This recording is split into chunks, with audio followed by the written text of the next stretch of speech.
नमस्कार. Malhar agro form हे YouTube चॅनलमध्ये तुम्हा सगळ्यांचं मी सौ पूनम प्रवीण पाटील मनापासून स्वागत करते. बघा, आता पावसाळा येतो आहे. पावसाळ्यामध्ये विविध प्रकारचे आजार निर्माण होत आहेत, म्हणजे होणार आहेत.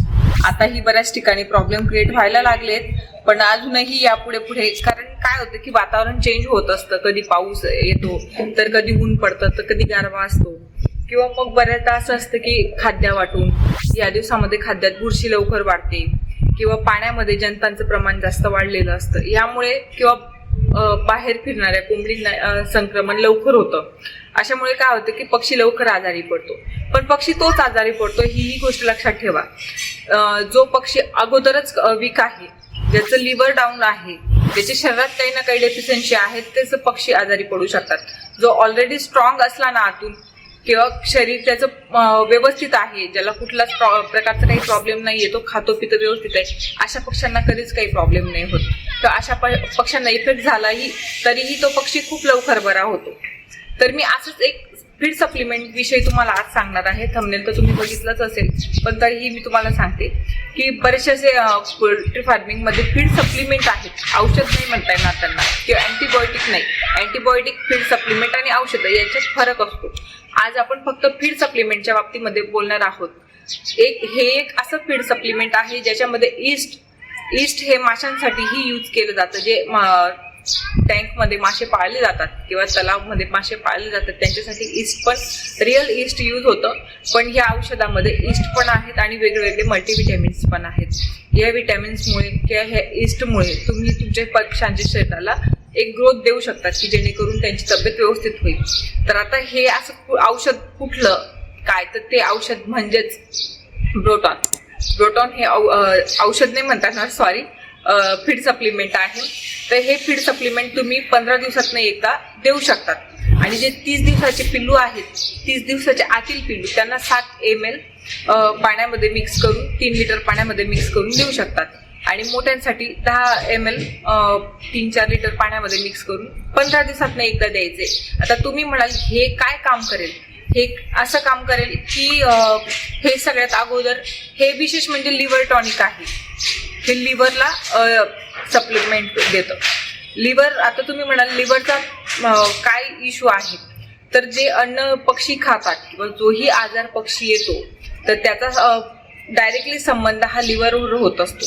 लिव्हर हा शरीरातला खूप महत्वाचा पार्ट आहे. पक्ष्यांचा असो, प्राण्यांचा असो किंवा माणसाचा असो, लिव्हर हे ब्लड स्टोअर करण्याचं काम करतं. त्याच्यामुळे काय होतं की त्याच्यामध्ये ब्लड स्टोअर होतं आणि ब्लड तिथून स्टोअर होऊन फुल बॉडीमध्ये ते ट्रान्सफर करत असतं. आणि जर हीच क्रियामध्ये गडबड झाली किंवा हीच क्रिया डिस्टर्ब झाली तर मग संपूर्ण शरीर डिस्टर्ब होत असतं. तर त्याच प्रकारे लिव्हर टॉनिक, ब्रुटॉन हे लिव्हर टॉनिक आहे. लिव्हरसाठी सप्लिमेंट प्रोव्हाइड करेल आणि त्या सप्लिमेंटमुळे लिव्हर हे स्ट्रॉंग राहील. जर लिव्हरची शुद्धीकरण होत असली किंवा लिव्हर स्ट्रॉंग राहिलं तर बरेचसे इफेक्ट त्याच्यावर होणार नाहीत आजारांचे. कारण कुठलाही आजार असो तो डायरेक्टली लिव्हरवर येणार आहे. मग त्याच्यामध्ये फॅटी लिव्हर असतं किंवा लिव्हरमध्ये स्टोन तयार होतात.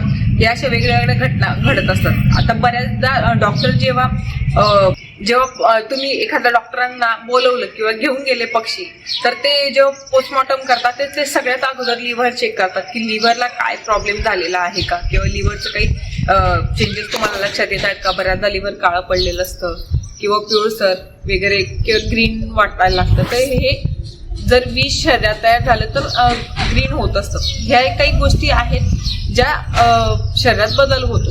तर याच्यामुळे लिव्हर चांगलं राहावं, लिव्हरला प्रोटीन मिळावं म्हणून हे औषध आहे. तर हे औषध तुम्ही स्टोअरवरून आणून तुम्ही डायरेक्टली त्यांना देऊ शकतात. हे फीड सप्लिमेंट असल्यामुळे काहीच प्रॉब्लेम होणार नाही. सुरक्षिततेने द्या, व्यवस्थित जागेवर ठेवा, स्वच्छ जागेवर औषधे ठेवायची. कारण मी पण बऱ्याच ठिकाणी शेडवर बघितलेलं आहे की अशा ठिकाणी औषधं ठेवलेले असतात सगळे की जिथं ऑलरेडी घाण आहे. आणि जर ऑलरेडी तिथं घाण असेल, दूषित जागा असेल, तर तिथे जर तुम्ही सप्लिमेंट्स किंवा औषधं ठेवल्यानंतर त्यांच्यावरही इफेक्ट होतो.